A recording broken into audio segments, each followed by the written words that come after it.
brother. What you gonna do, brother? Oh, yeah. Are you ready? Hey, yo. And that's the bottom line. Shut that control into a nosedive. Woo! Well, all I can say is someone's been eating their vitamins and saying their prayers. Life sucks, and then you die. Strategy my Oklahoma ass. You're next. What? Oh, that's the Goldberg taking it out. Goldberg just feared the rock. That's cheap, plain and simple. Rest in peace.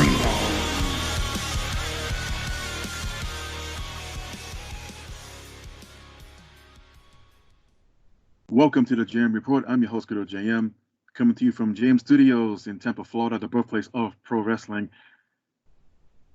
And, well, here for the past 24 hours, I've been living through tornadoes, monsoons, nearly lost power.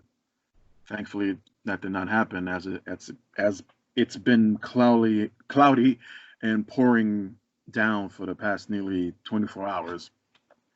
Matter of fact, as of 5 a.m. this morning, woke up all of a sudden and, yep, tremendous view out my window of Mother Nature's wrath.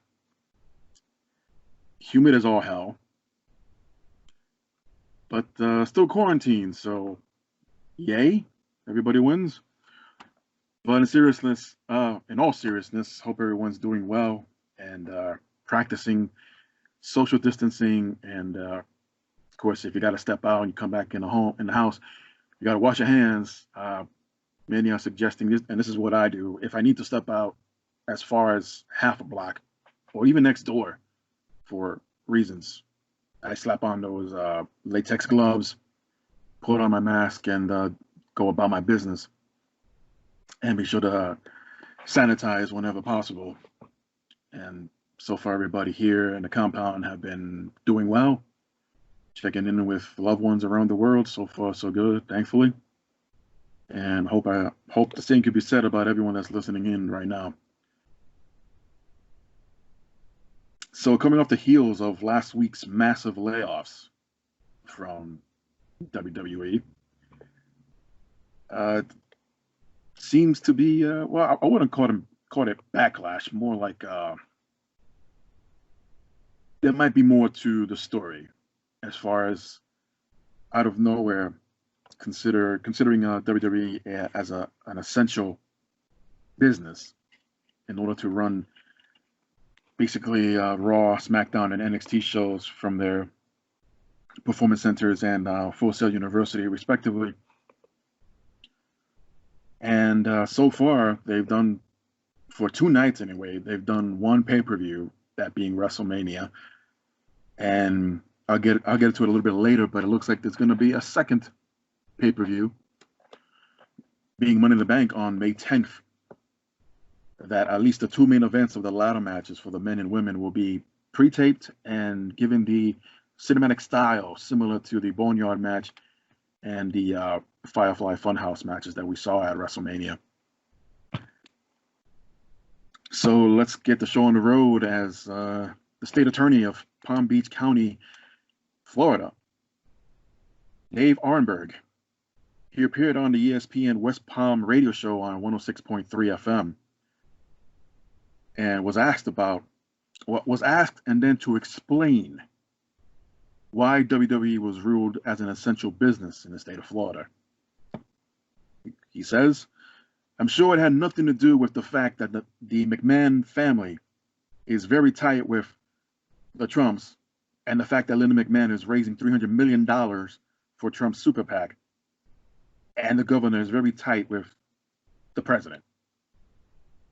You know, I'm sure it had nothing to do with that, right?" Of course, he was being sarcastic, as he pointed out after the fact. But he would share putting on the shows in a closed building where everyone is tested and there's medical staff and social distancing, except for the competitors in the ring.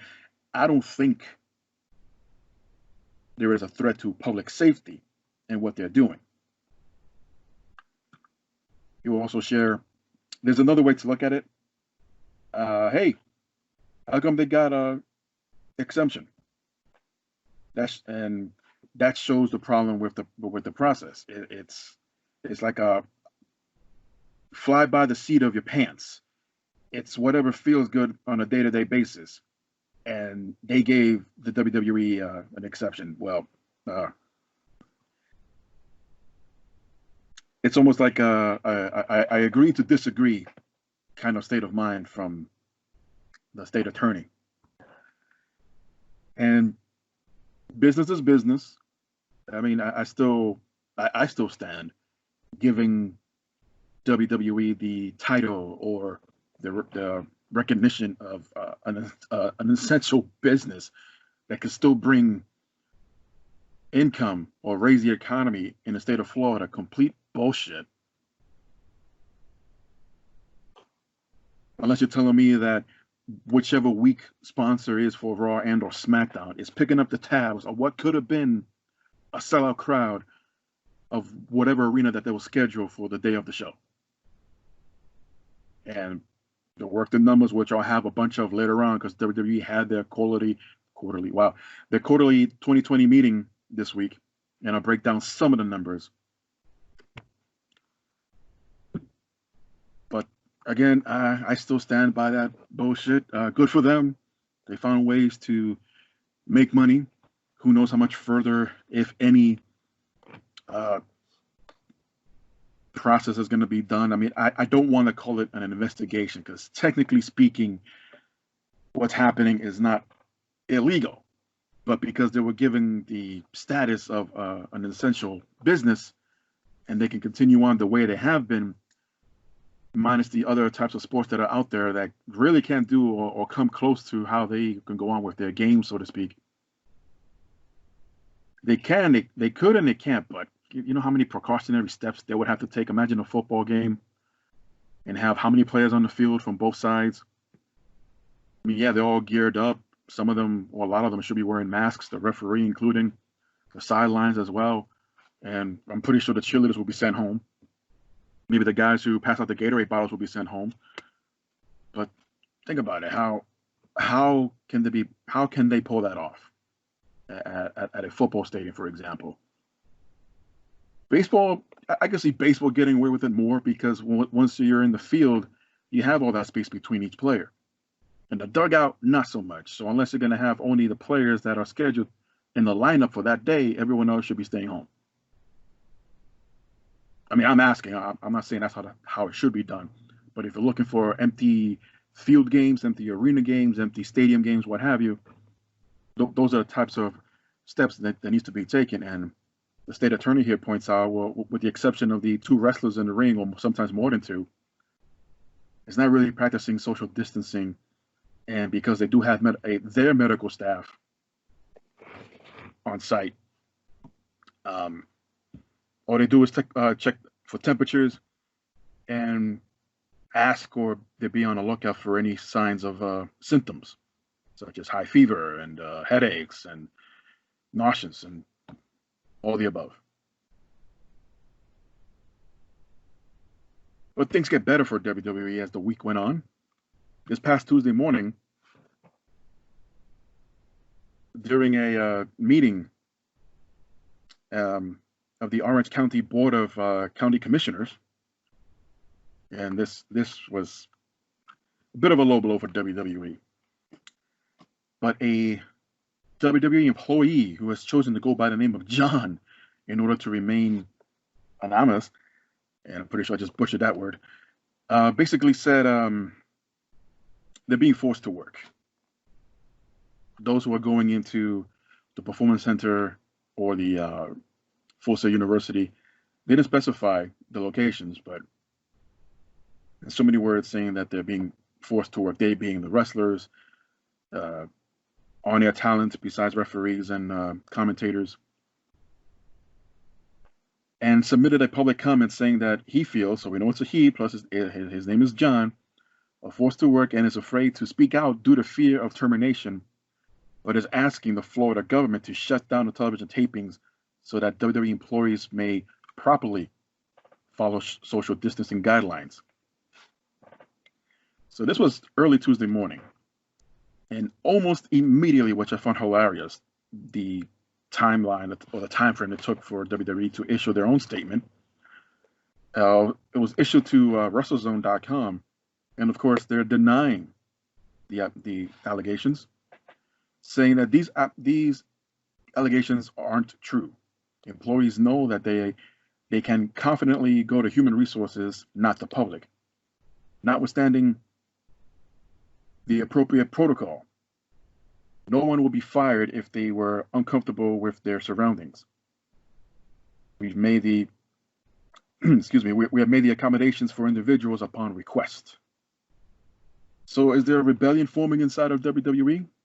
Probably not. But to be honest, and knowing their history, I wouldn't put anything past them. Even though there hasn't been much of a follow-up to the story, I'm pretty sure fellas have been ruffled. So, John, look out. But it just amazes me that, let's say for sake of argument that these accusations are true, on top of how they got to be considered or determined an essential business to keep their company going the way it is, to not lose money, to not even consider taking a time out or a time off for a season or two. What if?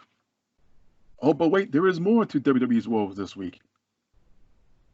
So mentioned also last week, the declared bankruptcy of the XFL.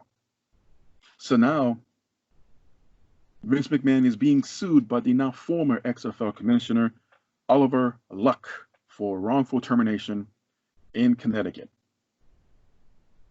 Oliver Luck is suing for unspecified damages, believing he is owed money as part of his contract he signed in 2018 as the league commissioner. Now, according to the athletic.com website, Daniel Kaplan, there's been a heavily redacted complaint stating that Luck believes, and Kaplan quotes here, despite fulfilling his obligation as commissioner and CEO since May 30th of 2018, Mr. Luck was wrongfully terminated by Alpha Entertainment, which is the owners of the XFL, an affiliate of defendant. Whoa, I can't read today. As of April 9th, when the day he got terminated, Oliver Luck, that is. And the report goes on to say Mr. Luck brings this action for breach of contract and feels like he's owed these money. Yeah, and the specifications on the contract itself wasn't released or shared publicly, as they usually aren't. But it's worth mentioning that Luck's contract included a clause saying he would be paid the remaining balance owed if he were terminated without cause. Officially, there is no cause other than the fact that it was decided to shut down the entire XFL across the board. Players, talent, coaches, office workers, CEOs. But according to Dave Meltzer, McMahon had guaranteed Oliver the money he was owed when he signed him to the league and to be the league commissioner, and it was not in relations whether or not the XFL would survive. And this is why Oliver Luck happened to leave. One of the many reasons why he left his position as the former executive vice president of the NCAA for the XFL. So even if the league did not happen to fold, Oliver Luck was supposed to get his money, basically the remaining of his contract. But the day before McMahon closed the league and ceased communications with Luck, and also penned a letter to him, to Oliver Luck, saying that he was fired from the league, giving all these reasons why. And the actual number amount for the lawsuit is this undisclosed at this time. But it predicted Oliver Luck is suing Vince McMahon for an estimated $20 million. On top of this, according to WrestleZone, the problem to this is by the time that the Vince McMahon folded the XFL, the company only lost a little bit of money. Vince told people that he would be putting $500 million in and sold $389 million worth of stock. And by the time he folded the league, it was only down to $44 million. Meltzer chimed on this as well, saying that McMahon loaning the league money was a way to make himself the creditor in the bankruptcy. So therefore, the person that the XFL owes money to, the most money is to Vince McMahon. I don't even know if any of this is legal. But either way, there's money. There is money owed here because once you file for bankruptcy, it's basically like a collection agency. You know, instead of dealing with the principal company or the principal owner, it's passed on to a third party. So now you got to deal with them, and they'll be on your ass until you get done paying. Basically, down to the last cent. Another bit here, according to Meltzer, that Vince's loaned money to the league. It could make the last two payrolls before the announcement was made that the league fired everyone. So it's for me, it's trying to find a needle in a haystack here. Like, what the hell's going on? And this is why I'm not an accountant. One of the main reasons why I'm not an accountant, because when it comes down to money that goes here, goes for this, goes for that, this business, that business, these positions, and then some. And for whatever reason, you got to reach a decision to shut down or declare bankruptcy. It's not quite over yet. I mean, you still basically got to reach into your pocket, and it's like an occasion like this where Oliver Luck believes that he was wrongfully terminated to no fault of his own, and he's still owed money from the original contract that he signed with the XFL. I don't blame him. I mean, it's definitely worth a shot. It does sound like he has legs to stand on here a little bit, but that would be a whole separate issue between the bankruptcy and if this case moves forward with the lawsuit between Vince and Oliver Luck. We'll find out, I guess, but right now, like I said, it's a needle in a haystack, and it's just a whole lot of cluster going on. So now, speaking of numbers, let's talk about that, because according to Wall Street, the total revenue expected for the company, WWE, is about $264 million, and the profit they're expecting is about $19,300,000. Wall Street says that if WWE meets these numbers for this quarter, the company's stock should not drop. So, win, yay, especially those who even buy stock in the company. The report also shows a very strong first quarter for the year, highlighting a 60% revenue increase. Now, I'm gonna break down some of these numbers because there is a lot, but if you want to see the entire breakdown, the entire detailed outline of WWE's first quarterly 2020 profits, head over to corporate.wwe.com. So, as I mentioned, revenues increased 60% to $291 million as compared to the prior year. To the prior year quarter, operating income was only $53.3 million. It's a huge, huge increase.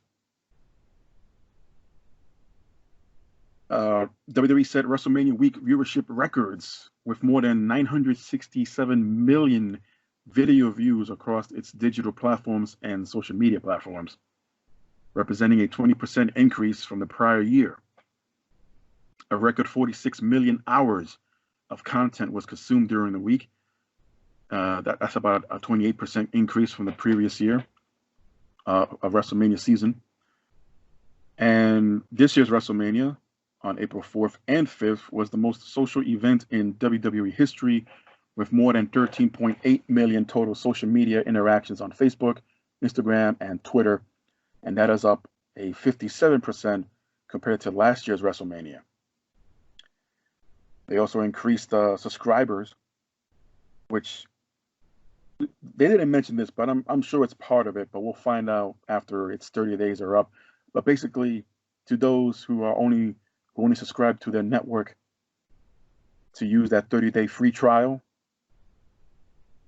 because once if you can cancel before that 30 days are up, you don't pay a dime. They just need a credit card on file, so to speak.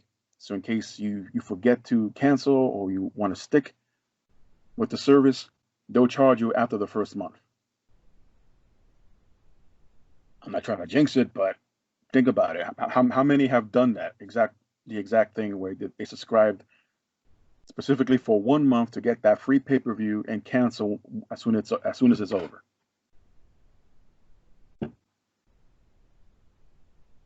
Some more numbers here. So a total of subscribers reached up to 2.10 million on April 6th, and that's a 5% increase the day after WrestleMania of last year.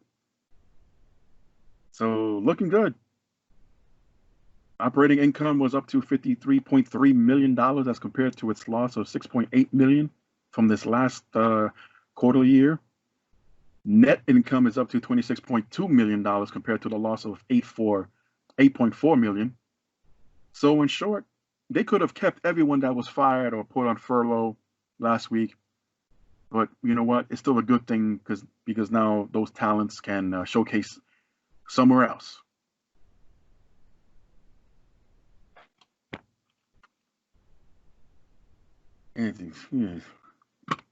Yeah.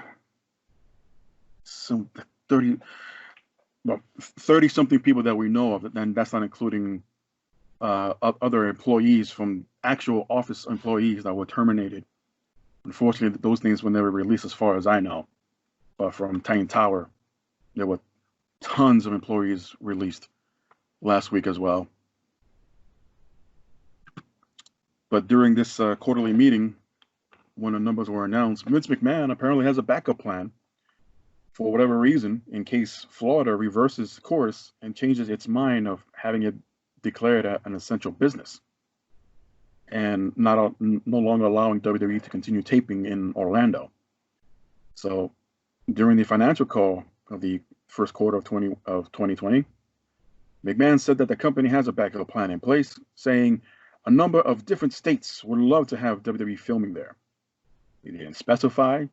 Wonder who else it might be connections with through Super PAC or the current administration. Just tune into the news in the last 24 to 48 hours, depending when you hear this, and just pay attention to those states who are doing the right thing, in my opinion, to keep their states closed until this pandemic is more under control than it is now. So, considering that Vince here did not mention these specific states that are interested or would love to have filming WWE TV shows there, yeah, let's not throw anybody under the bus just yet. So right now there are no plans to shut down anytime soon, at least not in Florida.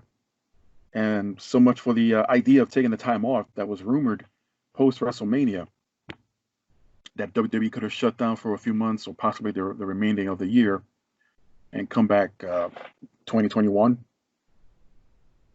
Right now, WrestleMania 37 in Hollywood, in Los Angeles for next year is not looking too good because the governor there had already shut down events for the next full year.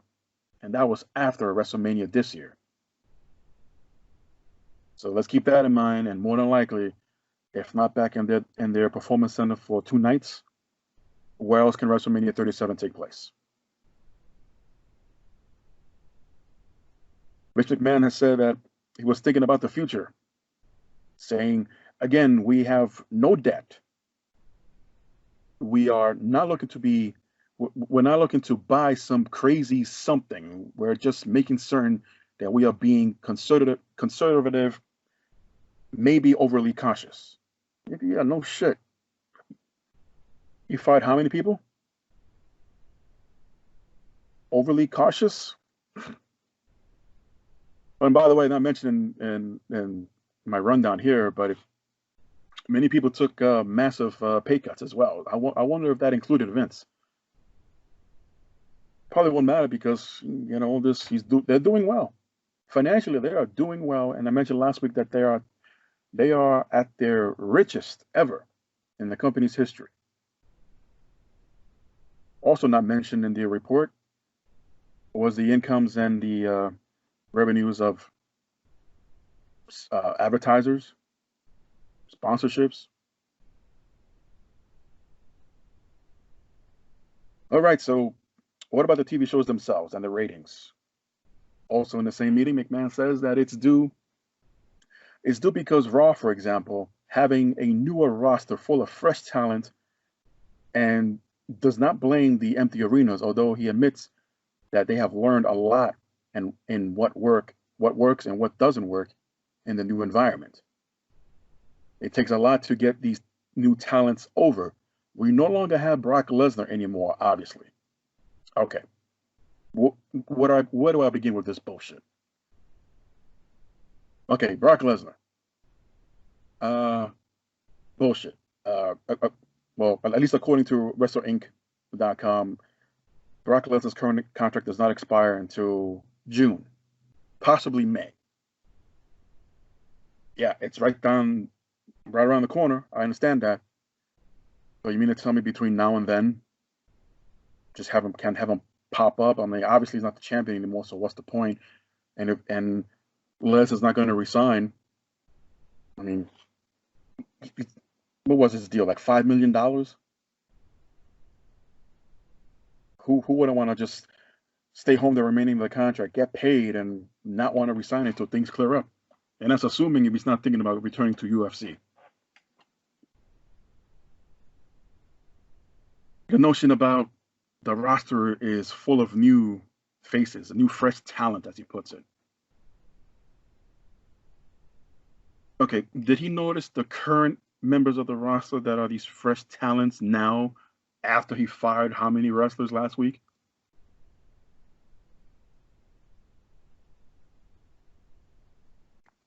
I mean, does he not keep track? I mean, sure, somehow he was able to make and part of his promo tonight on SmackDown, somehow was able to remember, oh yeah, we had this ridiculous gimmick before many moons ago of the gobbledygooker. That he remembers.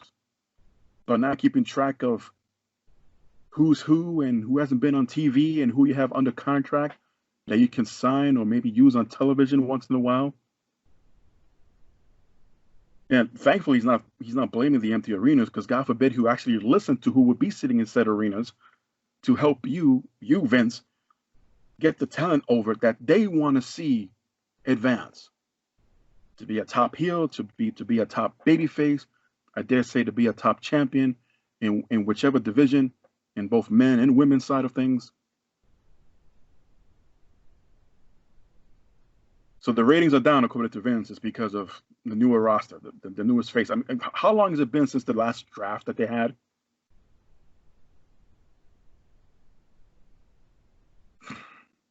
Man. Well, I'll be concerned if well, first of all, I have to be working with WWE to be concerned. But if I was, I'll be very concerned and ask Vince to pick me up from, say, the bus station. But because I'm one of these newer roster faces, these fresh talent that he's never seen before, he probably won't recognize me and just drive right on by, leaving me hanging in the rain at the bus station. Hey, sorry, pal, I didn't recognize you. Are you new? I signed with your company 2 years ago. Oh, wow. Congratulations. Yeah. Thanks. Asshole. So anyway,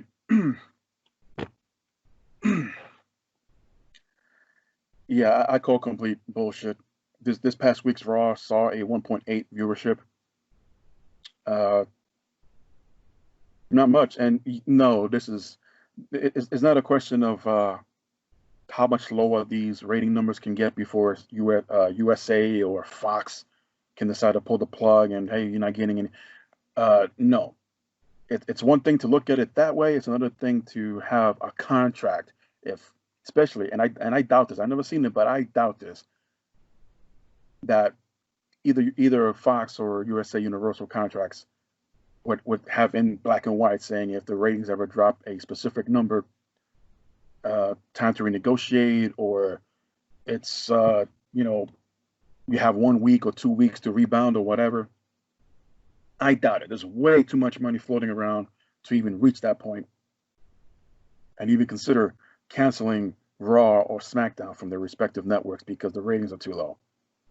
So let's not have that type of mentality moving forward. Or, that should not even been a mentality. WWE have seen numbers like this. Has been years, but they have seen numbers like this before. Although personally, I would be concerned if Raw and or SmackDown reach numbers like NXT has right now, under 1 million. It's too soon to tell, and they have all the tools in the world to avoid that. But it all depends on creative. It all depends what Vince allows to appear on television, who and what appears on television. So let's wait around. According to Fightful.com, there are reports that WWE flew in a number of talents this past week on Tuesday, and multiple matches were filmed simultaneously at Titan Towers for the upcoming Money in the Bank pay-per-view that is still officially scheduled to air on May 10th. Similar to WrestleMania, Money in the Bank, if it's not already, it's going to be in the can for a couple of weeks before it's officially debuted or revealed on their network. It took from the early mornings of Tuesday all the way until midnight.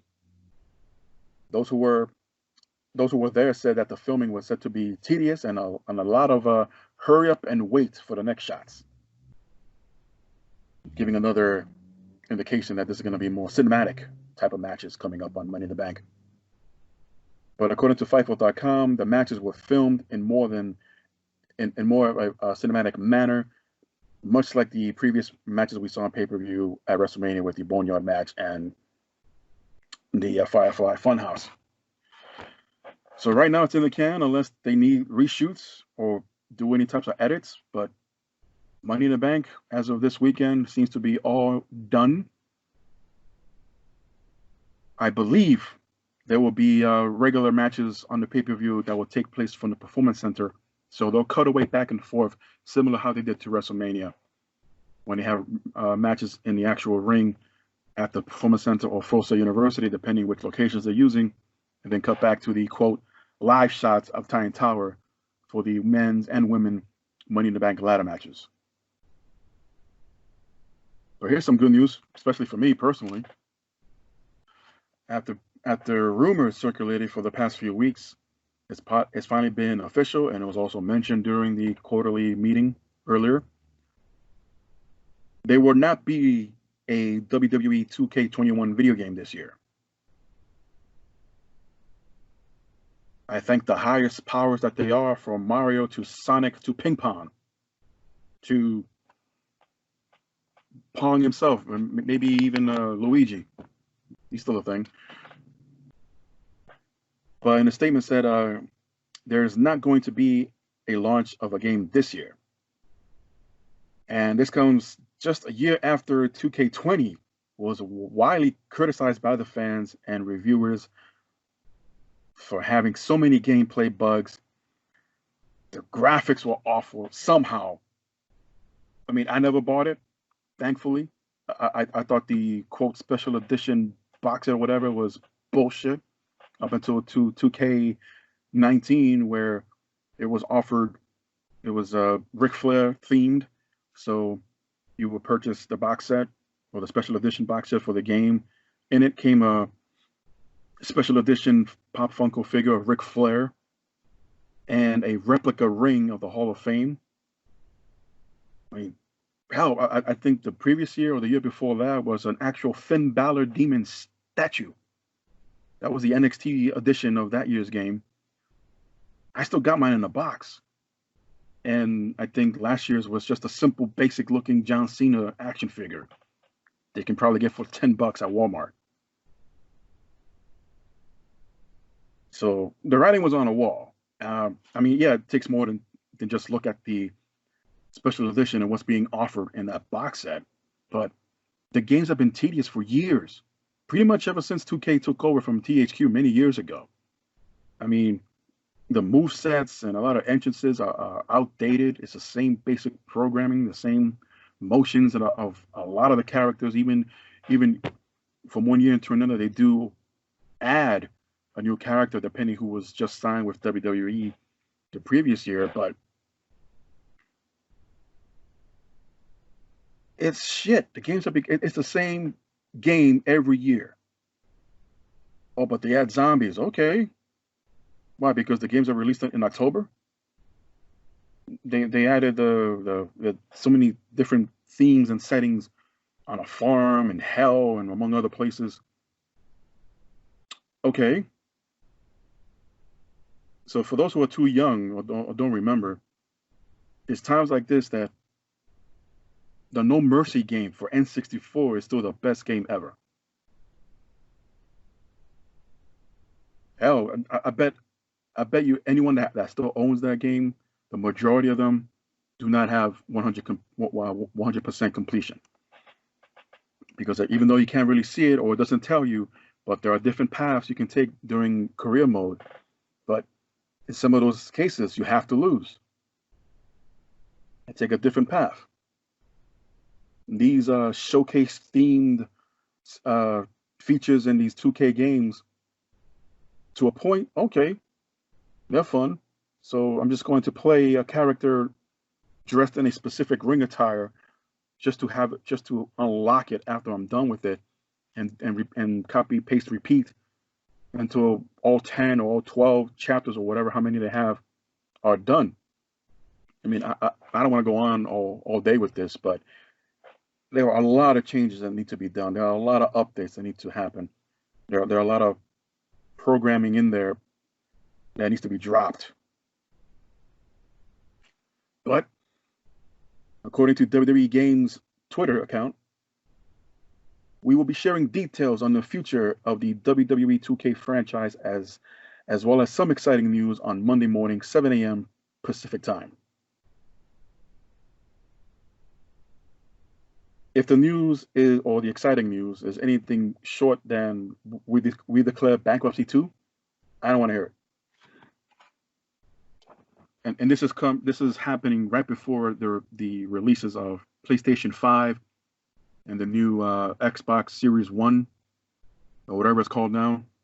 That giant beehive shoebox that came out, that revealed a few days ago. For those who haven't seen the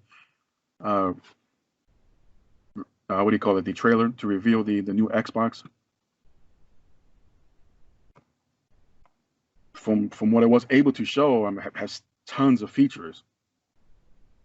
But I'm sure the video I saw was a bit exaggerated, but I'm going to assume it's worth the money that whatever's going to be the retail price for it. Don't be surprised it's like $600, $700 for top games. But as of right now, proper send-off to 2K WWE games until further notice. Moment of silence. Anyway, so the Wrestling Observer has pointed out the NXT commentators, specifically Nigel McGuinness and Mauro Ranallo, have been absent from previous NXT tapings and more live segments actually of NXT, especially this week. In the case of Nigel McGuinness, since he has young children, according to Dave Meltzer, according to the Wrestling Observer, since he has children, he would have to deal with the 2-week quarantine after filming. So in other words, if he taped this week on Wednesday, the NXT shows, 2 weeks of quarantine, and then he can go home to his children. So So many words. McGinnis would say, forget that. I want to see my kids. I'll be home if you need me. In the case of Mauro Ranallo, he's decided not to make the trips from Southern California, and literally across the country, just to do commentating for NXT once a week. But now, according to Meltzer, WWE is making some kind of arrangements similar to what talk show hosts are doing nowadays, to have Ranallo use his voice from home. In other words, as the show is going on, Ranallo can remotely have his voice on audio, obviously, make it a sound or appear that he's actually in the same venue as the NXT shows are going on.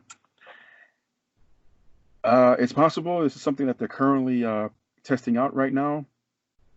It's not impossible, but besides Skype or Hangouts or whatever else is being used in the world, to get the audio off of that, or just to do a regular phone call conversation via the internet, it is possible. Kind of think about it. I don't think I've ever tried something like that, where you can get someone's voice off basically a phone conversation through the internet and have it broadcast on a television show. I will have questions later on from some of my old cohorts about that. I'm pretty sure it's possible, but then they'll get into all the gibberish, and I'll be like, you lost me at hello. Just write down the details, and we'll get back onto that later on. Samoa Joe is still not cleared medically to return to the ring after suffering a concussion during a recent commercial recording for the WWE. I'm sure you've all seen it by now. Becky Lynch, Ricochet, just to name a few, in the same commercial, asking if it's Monday yet, and you see Samoa Joe. And how ironic that is, for those who don't know. The footage that they used Samoa Joe in that commercial was when the AOP basically double teamed him and powerbombed him through the announce table, and he suffered a concussion then. And basically reenacting the bump somehow, and far as I know, there's no footage of this, but somehow in the reenactment, Samoa Joe yet again suffered another concussion. And shortly after that was given his 30-day suspension due to wellness policy, a wellness violation, I should say. I believe that suspension is over with. He just needs to be medically cleared to return.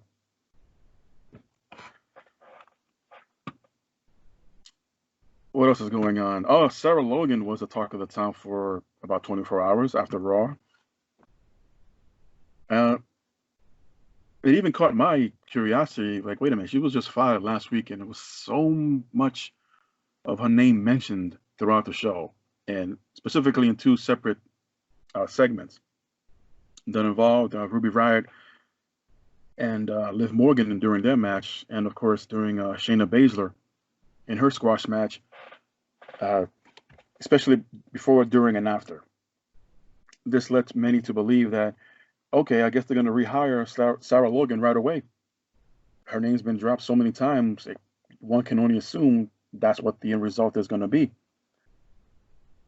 But no, and I even had suspicions myself. I'm like, well, that doesn't mean anything.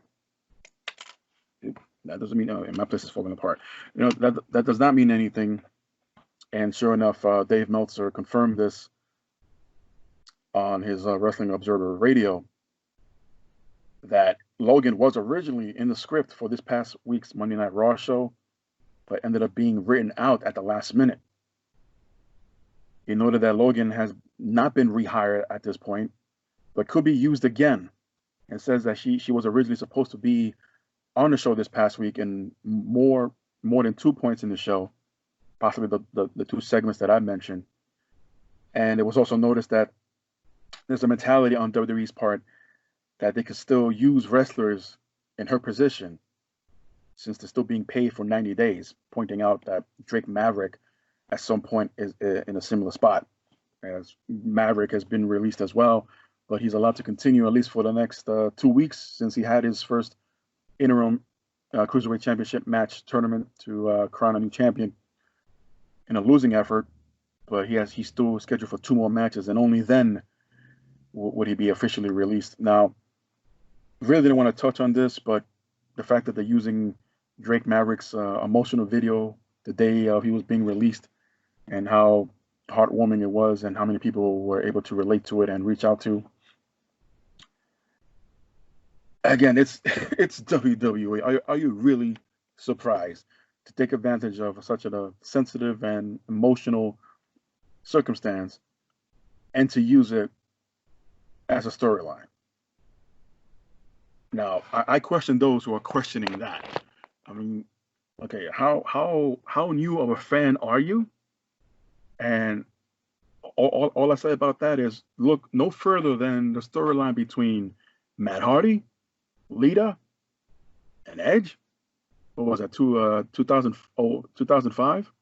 That love triangle that became public, and it got to a point where Hardy lost his job.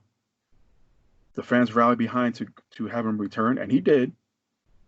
And unfortunately, put all those people involved in such awkward position, beyond discomfort. But as they say, business is business, and they carried on for about 2-3 months worth of storyline, and eventually everybody was split up because of the draft. So if you're okay with having your previous relationship broken up because of a coworker intervened and basically committed adultery in the process, you get fired. The fans want you back, but the obvious direction to go at that point is to have you go out for revenge against the person who basically ruined everything for you, and turn that into a storyline and make money off of that, off of your personal life, out of your misery, the heartbreak, the psychological and emotional state that you put yourself through, especially during and after the breakup. Well, let's make some money off of this. So in short, yeah, they're making money off of Drake Maverick's emotions here. Now, whether it's legit or not, I seriously doubt he'll win the title just to stick around and basically have all of this firing of Maverick complete bullshit. Well, others have said it, and I'm going to chime in and say basically the same thing. So when it comes to the next set of wrestlers or on-air talent or whomever that gets terminated or released or fired by WWE, take it as a grain of salt and give them that 30 to 90 days to see if they'll return, because it was all part of a ruse or all part of a storyline that so-and-so got fired only to be returned. I mean, this is not an Emma situation. She forgets to pay for, what was it, a tablet accessory, and gets caught on the way out of a Walmart, gets arrested, and there's a fine, and WWE gets wind of this to fire her, only to rehire her literally hours later because of the backlash from the fans. Like, are you serious? Over a tablet accessory. And you've had, at the time, under contract, and many before then, wrestlers that have committed and done far worse than that, not even suspended, not even a slap on the wrist, but remain on the payroll without a glimpse. So you tell me if it's bullshit. I think it is. I say it is. Bullshit to the point where, why even go there? You know he's leaving in the next couple of weeks. Still get paid, good for him. But are you really going to trust WWE the next time they say so-and-so got fired? Hell, we just found out that Cassius Ohno, which was my next story. Cassius Ohno made it official on his Twitter account earlier that he was released. A week later, after it was obvious that his profile was moved over to the alumni section of the website. So Cassius Ohno is no more, but Chris Hero is back. We just don't know when and where yet. I'm pretty sure he has to deal with the 90-day no-compete clause as well, and that sucks for everybody. And the last bit of WWE news here before I move on. Things aren't looking too good for Patrick Clark Jr., also known as the Velveteen Dream. I'm sure many of you have heard this by now. But he's denying allegations that he allegedly sent or apparently sent nude photos of himself and sending explicit messages to people who are underage. Reddit got a hold of the story and somehow got a hold of an exchange of messages that has since been deleted. So it was posted on the Instagram story of one of the alleged victims. Well, moving forward and reading this, it's a bit it's a bit uncomfortable, but this allegedly happened. He's again, according to the victim and the message, his DMs were open, and now he's genuinely sending my friends and I messages of a sexual nature. I like to think it's a hacker, but I don't know. How do I begin to approach this? How do I contact WWE? I have proof. Now, the names obviously have been blocked off for their protections, obviously more than a reason because they're underage, the victims are. So another victim says, he blocked me on Instagram after I wouldn't send him uncensored nude pic back. The next line says, I'm really worried about this. Does anyone have legal advice or whatnot? I'm thinking of deleting this all and getting it to police instead. Now, this is what really breaks it down from these alleged victims. One admits to saying that they are 17 and mentions that this person's friend is 15 and that the other is 16. And in response to that is the evidence that it is him as follows. His phone number is a Washington area code. His voice in the calls was accurate. It was off of his verified Instagram account, and the picture he sent is believable. Yeah.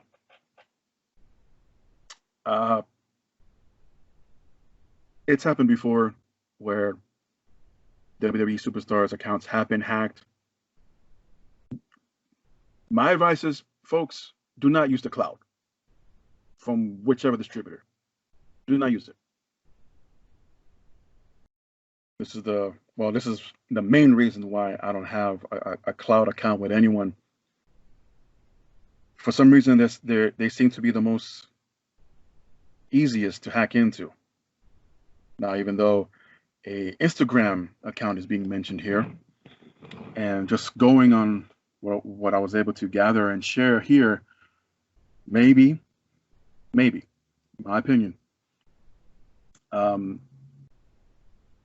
Velveteen Dream's cloud account was hacked and went through his Instagram account and reached out to these random victims that are underage and shared what they shared, and that being private photos.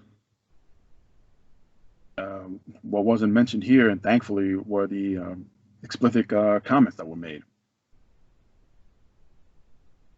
And he was immediately out to defend himself, Velveteen Dream. He tweeted out saying, be assured, I did not communicate inappropriately with anyone. A private photo of mine was shared without my consent or knowledge, and I am working with a third party to look into this matter. Again, this has happened before many times.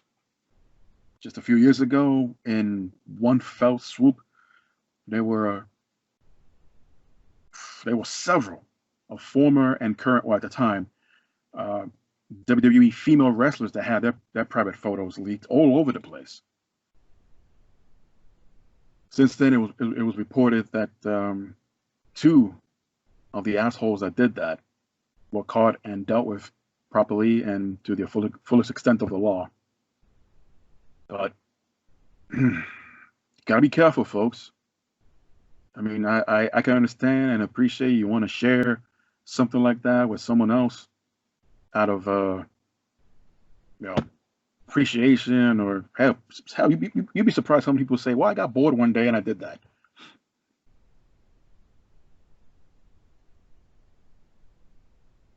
But if you're at a young age of, say, 20 and maybe a little bit older, starting a college life, you want to build a career, something like that, you definitely do not want to haunt you.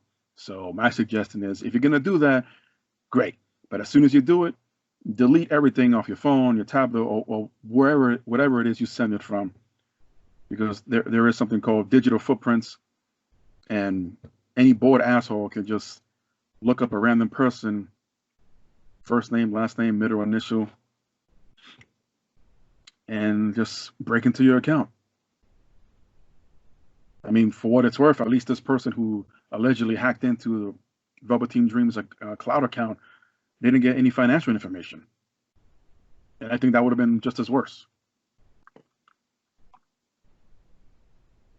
So this news just came out in the past 24 hours or so. I'm hoping, because Velveteen Dream was just on NXT television this week. He was supposed to have a scheduled match with Finn Balor. That did not happen. Instead of being a handicap match with the Undisputed Era. So hopefully this doesn't ruin his momentum with the NXT division. Well, with that said, let's move on with some AEW news. Well, it looks like All Elite Dynamite might just return to live tapings themselves as soon as early May, according to Dave Meltzer. He writes in his latest Wrestling Observer newsletter that AEW has had enough matches taped to last them for several weeks of programming worthy for their Dynamite show.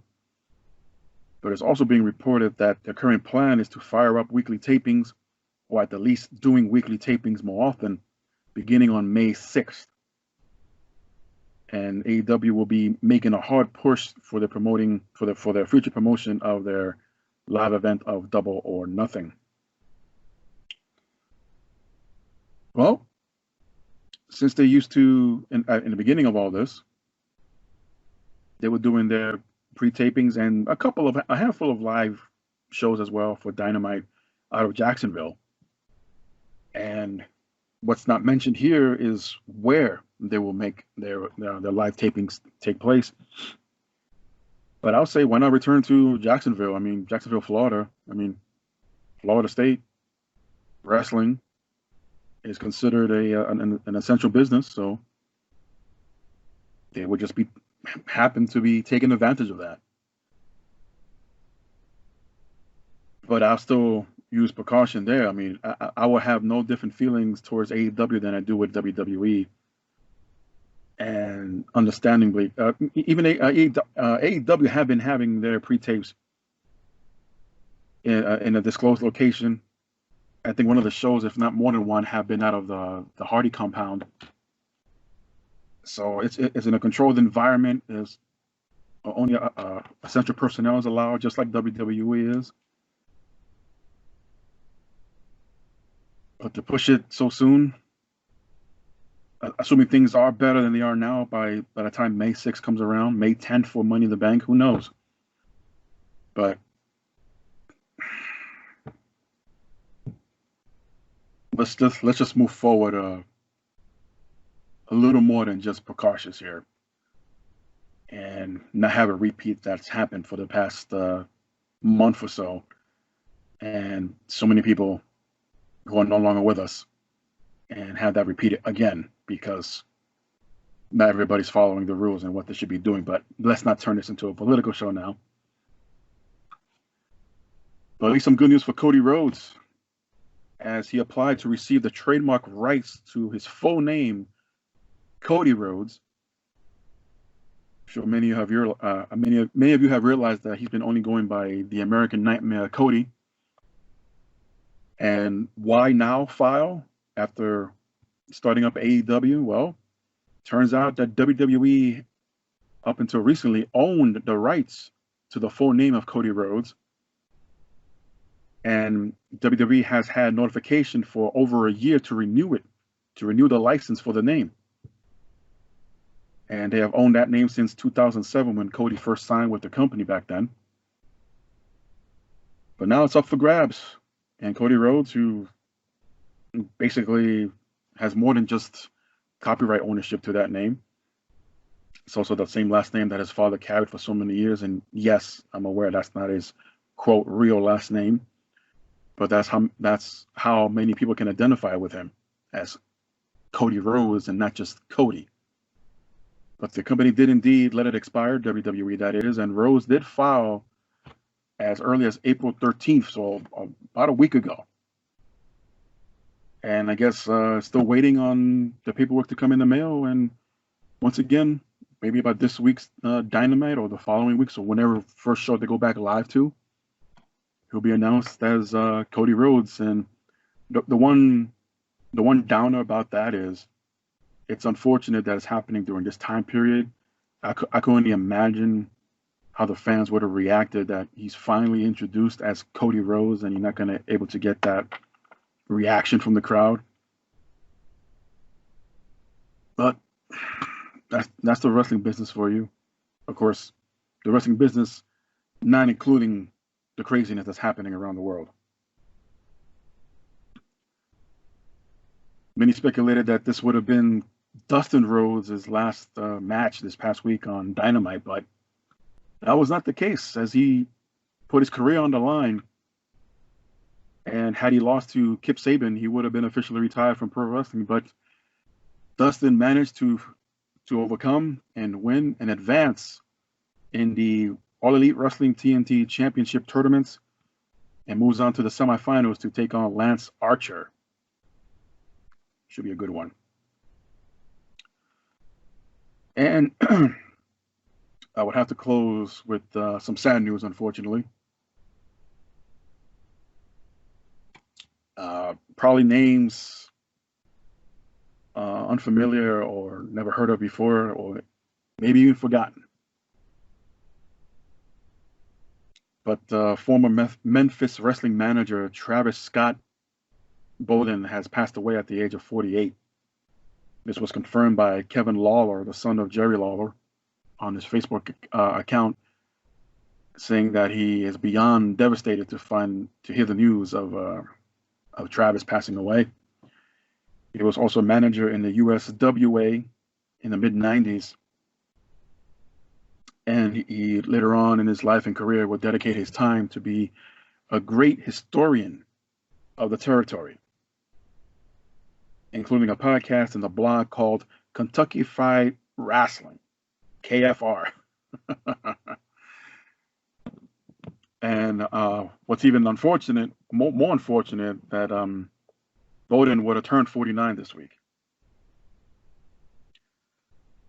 Also passing, former Global Wrestling Federation and WCW announcer Joe Peducci. I'm pretty sure I butchered that name. Joe Peducino. I'm so sorry if I am butchering that name, but I'm not really good when it comes to Italian names, and I apologize. But he passed away at the age of 70 this week. It was reported that a year ago he suffered a stroke and has since then been bedridden. He was well known in the southern territories of the wrestling scene and mainly responsible for launching Pro Wrestling This Week. He was also the founder of GWF, the Global Wrestling Federation, and has worked closely with other Hall of Famers such as Gordon Soley. And he did retire back in '94 from wrestling announcing. So my heart, thoughts, and prayers go out to the family of those lost this week. It's unfortunate. No specific cause of death from either party. I don't even want to speculate, but too young, too soon. So with that said, everyone, once again, thank you for joining me here. I just wanted to get through the main stories that broke out this week. And my USB is going crazy for some reason. So everyone, please, gee, what is wrong with you? How about this? Yes. There we go. Swear when the machines turn on you. So everyone, please continue to practice social distancing and be safe out there. Follow whatever orders that your local governor's office is offering, the mayor's office is offering. And I just hope this ends real soon. I think I've been saying that every week now for the past month.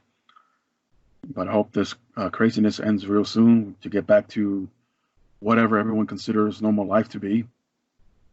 But there's going to be a new normal, that's for sure. So if you haven't already, check on your loved ones that don't live near you. Check on your neighbors. Make sure everybody's all right. Chip in what you can. For those who are still working, keep on trucking. Shout outs to all the first responders and doctors and nurses out there who are putting their lives and health on the line to make sure who they're treating currently in the hospitals get well and are sent home. But at the same time, are risking their lives and health, and probably are not able to return right away when the shifts are over because they need to quarantine as well. So everyone, be safe, be good, behave, be healthy. Till next time.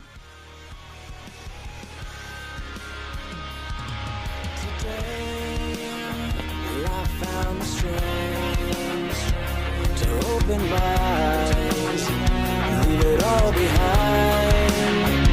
So open your mind and realize that your beautiful world could take my life. And I'm sinking under, drowning faster. Please just let me breathe.